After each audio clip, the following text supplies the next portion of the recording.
Des accusations qui ne passent pas.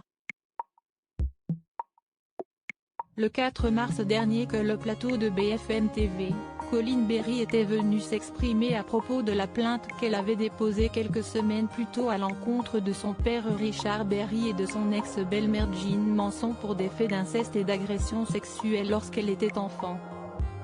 L'occasion également pour elle de rapporter que la chanteuse fait partie des Enfants de Dieu, une secte qui prône la pédophilie et l'inceste.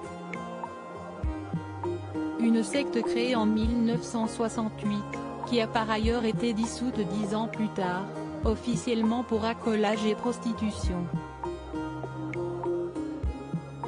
Mais une accusation qui pour Jean Manson, ne passe pas.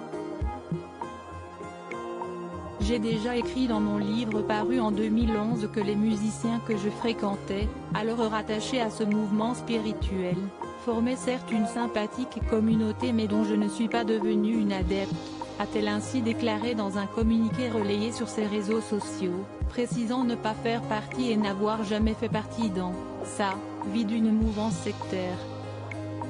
Elle dénonce ainsi le propos perfide et faux de Coline Berry, dont elle précisait avoir décelé la noirceur lorsqu'elle était enfant, tout en rappelant que cette collaboration professionnelle éphémère dans les années 70 s'est ainsi transformée en accusation malveillante.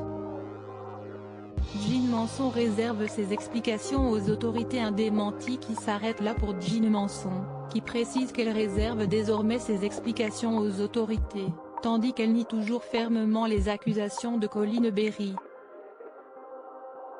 Cette démarche semble inspirée par le fort ressentiment d'une fille à l'égard de son père dans des relations familiales tumultueuses, écrivait ainsi la chanteuse américaine dans un premier communiqué, ajoutant qu'elle s'associait aux démentis de Richard Berry qui dénonçait alors des accusations invraisemblables.